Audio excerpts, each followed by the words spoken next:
Well, अब हम आते हैं मेथड 2 पर। मेथड 1 तो कन्वेंशनल कह सकते हो तुम उसको। मेथड 2 देखो, मेथड 2 में कैसा है। हमने क्या किया, ये डिस्क ली थी ना भाई, ठीक है, यहां से मास निकाला। अब पूछा गया हमसे कि इसका सेंटर ऑफ मास बचे हुए का कहां पे आएगा। तो वही बात मैंने कहा, एक लाइन ऐसी होगी जो कि पूरे सिस्टम को दो सिमेट्रिक पार्ट में डिवाइड करेगी और सेंटर मास उसी पे लाई करेगा, उसी लाइन पे। सपोज सेंटर मास अब यहां पे आ गया। बचे हुए पार्ट का, बचा हुआ पार्ट कौन, M2, निकाला हुआ M1, M1 proportionate to A square, M2 proportionate to कितना बेटा, हमने रेडियस कितनी ली थी इसकी, 4A। टोटल मास 16A का प्रोपोर्शनेट था, 16A स्क्वायर का प्रोपोर्शनेट था। तो बचा हुआ मास कितना हो गया, 16A square minus A square मतलब 15A स्क्वायर। ये नई बात यहाँ पर होगी, बच्चों से गलती हो जाती है कि वो 16A स्क्वायर कर देते हैं। अब ये डिस्टेंस R1, ये डिस्टेंस R2 बराबर। अब हमारे पास वही तरीका, सेंटर जो है दोनों को मिलाने से सेंटर यहीं पर आता है ऊपर। तो इसके अबाउट इन दोनों का moment M1 R1 M2 R2 के बराबर हो गया। तो M1 by M2 R1 equals to R2। M1 by M2 कितना आ गया भाई, 1/15। R1 कितना, ये कितना था 2A, ये भी 2A, कोऑर्डिनेट कितने थे इसके 2A 2A। R1 कितना हो गया 2A square plus 2A square, 8A square का रूट मतलब 2√2A। ये R2 हो गया, वन लाइनर बराबर। अच्छा, हम पहले से भी कंपेयर करते हैं। पहले हमारा था 2A by 15 I cap minus 2A by 15 J cap. उसको निकालते हैं, देखें हमारा आंसर सही है कि नहीं। तो 2A बाई 15 का होल स्क्वायर मतलब 4A square by 15 square plus 4A square by 15 square का रूट, ये हो गया 8A स्क्वायर बाई 15 ऊपर रूट 8 का root 2√2, that's all, same answer, got it. अब अगर मैं यहां पर ये कह दूं ये डिस्क नहीं है, स्फीयर है, तो बेटा बहुत ज्यादा सोचने की आवश्यकता नहीं है, चेंज सिर्फ यहां पे आएगा। अब जो मास आएगा वो वॉल्यूम का प्रोपोर्शनेट आएगा, M1 4/3 pi A cube, M2 4/3 pi 4A cube minus 4/3 pi A cube. तो पहले यहां 4 का स्क्वायर था, अब क्यूब हो जाएगा, सिर्फ इतना फर्क आएगा। I hope you are getting. अब हम ये फोर्थ बात सीख गए। अब हम फिफ्थ पॉइंट पे आते हैं, सेंटर ऑफ मास की ये कहानी यहां पे। इसके बाद एक और बात, सेंटर ऑफ मास अगर मोशन हो तब और रेस्ट हो तब। उसके पहले मैं एक छोटी सी बात करूंगा, वो ये है, मैं क्वेश्चन का एग्जांपल लेता हूं। तुमने इस तरह क्वेश्चन पढ़े होंगे, जैसे एक प्लैंक है, इसका मास m है, एक पर्सन है, इस पे चल के यहाँ A से B तक आता है, ये यहाँ से यहाँ तक जाता है, ये प्लैंक है, दो पर्सन्स हैं, ये चलते हैं इधर से इधर आते हैं। या फिर ऐसा क्वेश्चन है, वेज है, मूवेबल है, इसका मास m है, इस पे स्मॉल m है, ये थीटा है, ये h है, नीचे सरक जाएगा, कितना पीछे जाएगा। और भी कॉम्प्लेक्स करते हैं, HCV का सवाल है, ऐसा दिया हुआ है, ये सरक के यहाँ पर आता है।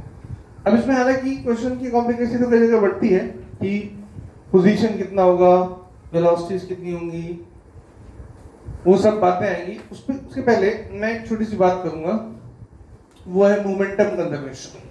सबको अच्छे से पता है मोमेंटम कंजर्वेशन का मतलब ये है कि भाई एक्सटर्नल फोर्स अगर नहीं है सिस्टम पर तो सिस्टम का मोमेंटम कंजर्व रहने वाला है। तो मोमेंटम कंजर्वेशन की हेल्प लेते हुए, टॉपिक उस पर हम बाद में लेंगे मोमेंटम कंजर्वेशन का, लेकिन उसकी मैं हेल्प यहां पे ले रहा हूं एक सिंपल से एग्जांपल से। ये लेंथ L है इसकी, ये एक पर्सन है, ये इस पे v वेलोसिटी से भागता है, इसका मास स्मॉल m है, प्लैंक का मास कैपिटल M है, all surfaces frictionless, all surfaces नहीं भाई, इन दोनों के बीच में है, अभी इनको बात करते हैं इस पे। यहाँ फ्रिक्शन नहीं है, इधर म्यू 0 है, ये v वेलोसिटी से भागता है। तो हम क्या करते हैं, हम फिर इसको सॉल्व करते हैं। तो सॉल्व करते तो ये मानते हैं कि ये तो भाग रहा है, भागने दो, ये चल रहा है कैपिटल V से। तो हम लेते हैं पूरे सिस्टम का momentum, initial momentum mv, final momentum कितना minus capital M plus small m v, इस तरफ, राइट। इनिशियल डायरेक्शन उधर है, इसको हम ऐसा लेते हैं पॉजिटिव साइन, ठीक है, नेगेटिव साइन के चक्कर में नहीं पड़ते, राइट। अब हम क्या करते हैं, हम लिख देते हैं small mv small m plus capital M capital V। तो कैपिटल V आ जाता है small mv upon small m plus capital M। ये तुमने ऐसा किया होगा। हम इसको मोमेंटम की हेल्प से, जैसा मैंने कहा मोमेंटम में हमारे पास जो आंसर आता है उसको और सिंप्लीफाई करते हैं। अब सुनो, सीधी भाषा में बात सुनो, इस सिस्टम के पास कोई मोमेंटम एक्सटर्नल नहीं था, एक्सटर्नल फोर्स कहीं से नहीं थी। एक्सटर्नल फोर्स नहीं है तो इसका मोमेंटम पहले भी नहीं था, अब भी नहीं है। अब मैंने एक बात बोली थी कि ऑल सरफेसेस फ्रिक्शनलेस, एक्चुअल में इन दोनों के बीच में फ्रिक्शन है। ये आगे चल रहा है फ्रिक्शन फोर्स से और ये पीछे चल रहा है। अब दोनों फोर्सेस सिस्टम के अंदर है, इंटरनल है, नेट फोर्स 0 है। एक्सटर्नल फोर्स होना चाहिए सिस्टम के मोमेंटम को चेंज करने के लिए, एक्सटर्नल फोर्स नहीं है, इंटरनल है। तो इंटरनल से सिस्टम का इनिशियल मोमेंटम कितना है, 0 है। नेगेटिव साइन वाली बात भी मैं तो समझा देता हूं। फाइनल मोमेंटम मेरे हिसाब से इतना हुआ, ये भागा आगे mv और पूरा सिस्टम भागा पीछे minus small m plus capital M into v। Initial equals to final, 0 equals to small mv minus small m plus capital M capital V। वही रिजल्ट आ गया। और सरल भाषा में लाते हैं, सिंपल कहता हूं भाई, हिसाब किताब की बात करते हैं। इस सिस्टम के पास कोई मोमेंटम नहीं था, देने वाला कौन था, जो आदमी खड़ा था, ठीक है भाई। कोई तो दाता होगा ना भाई, कोई देने वाला होगा। देने वाले ने मोमेंटम, देने वाला जब भी देता चप्पर फाड़ के, इसने मोमेंटम दिया कितना, स्मॉल mv। किसने लिया, पूरा सिस्टम गड़प गया, पूरा सिस्टम मोमेंटम गड़प गया, क्योंकि ये दे ही नहीं सकता पूरे सिस्टम को। और टोटल कितना हो गया, फिर से 0। और सिंपल इक्वेशन वाइज इसने दिया, सिस्टम ने लिया, हिसाब किताब बराबर हो गया, कहानी खत्म। इसका मतलब इस क्वेश्चन में मोमेंटम के केस में अगर वेलोसिटीज निकालनी है तो लंबी बात करने की कोई आवश्यकता नहीं है। इसने दिया, इसने लिया। अब ये बात इंट्यूशन से है कि ये वेलोसिटी पीछे होगी और यहां से हम इसको आराम से कैलकुलेट कर लेंगे। अब मैं हमारे सेंटर ऑफ मास की फ्रेम में इसको बात करता हूं। ऐसे क्वेश्चन में कई बार ये पूछा जाता है कि इसकी लेंथ L है, ये A से B तक जाता है, ये इधर से इधर पहुंचता है, तो ये कितना पीछे सरकेगा।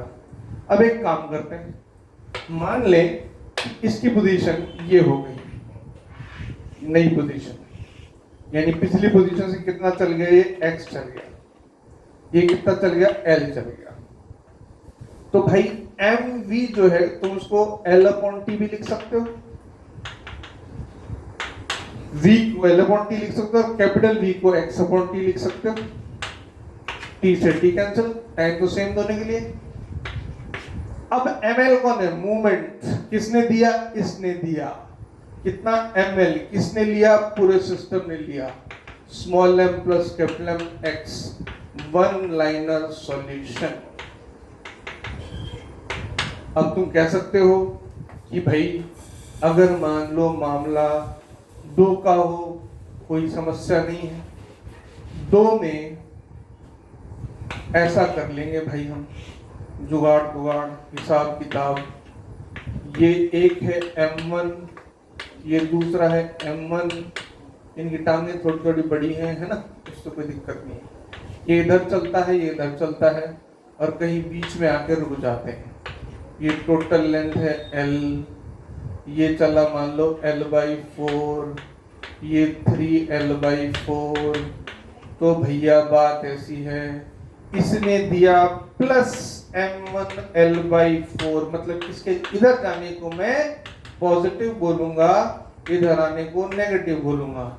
और इसने दिया -m2 3l/4, ये दोनों ने मिला के दिया। इसने बेचारे ने, इसने तो प्लस दिया, इसने बेचारे ने मान लिया जो उसके पास था दे दिया, देखा है ना, उसको कहना कुछ भी मत है ना भाई। अब लिया किसने, पूरे सिस्टम ने। Small m plus capital M, नहीं sorry, m1 plus m2 plus capital M into x, one liner solution. Example solve करके आराम से देख सकते हो, कोई समस्या नहीं है। Got it? अब यही बात मैं अप्लाई करूं अगर तो, देखो ऑनलाइनर हो गया, सीधी बात, दिया लिया का हिसाब किताब है। मोमेंटम कहीं से बाहर से आया ही नहीं था, तो लेना देना अंदर अंदर हो गया, जितना लिया उतना दिया।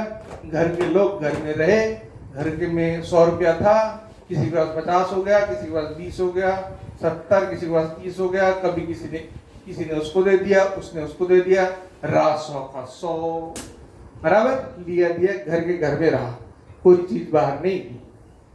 अब मान लो सवाल ऐसा हो कि कोई कह दे कि नहीं जी हम तो ऐसे करेंगे, अब बताओ। तो उसको मैं एक बात कहूंगा कि भाई मोमेंटम कंजर्वेशन में एक बात थी कि एक्सटर्नल फोर्स अगर नहीं है तो मोमेंटम कंजर्व रहेगा, और मोमेंटम है वेक्टर क्वांटिटी, मतलब ये मोमेंटम जो है ये कांस्टेंट है।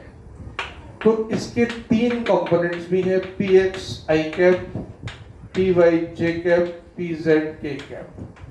अब यह एक इंटरेस्टिंग बात ये आती है कि अगर fx और ये fy और fz, अगर fx 0 है तो px कांस्टेंट रहेगा, अगर fy 0 है तो py कांस्टेंट रहेगा, fz 0 है तो pz कांस्टेंट रहेगा।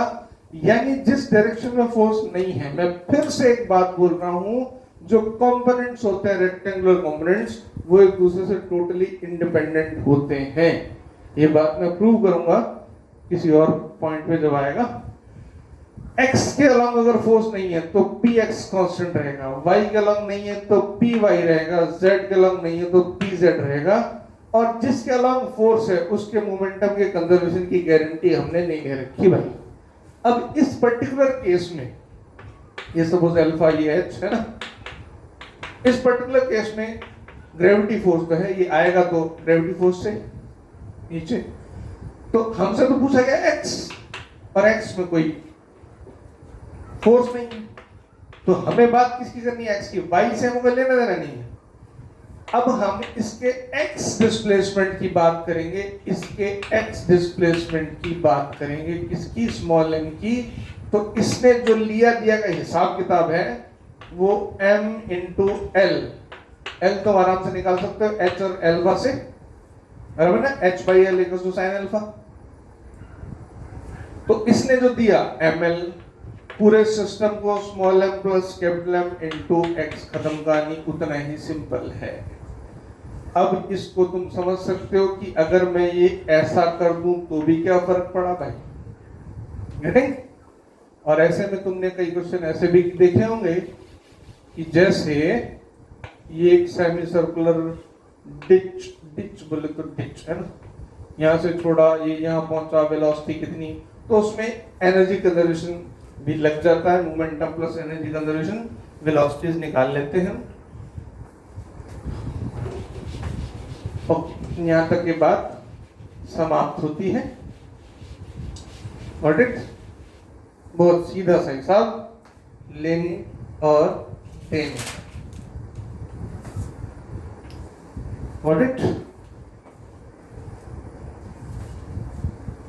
मैं फिर से एक बार तो समराइज कर देता हूँ।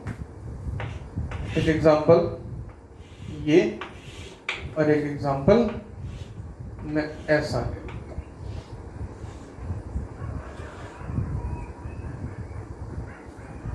ये सपोज L1, ये L2, ये पार्टिकल यहाँ से आता है, इधर चलता है और यहाँ पहुंच जाता है। जब ये यहाँ पहुंच जाता है तो ये कितना गया, इसका मास m1, इसका मास m2, इसका m, क्या करना है भाई, ये यहाँ से यहाँ तक आया, इसका x शिफ्टिंग कितना, ये वाला, पूरा सिस्टम कितना, m1 plus m2 plus m into x, खत्म कहानी।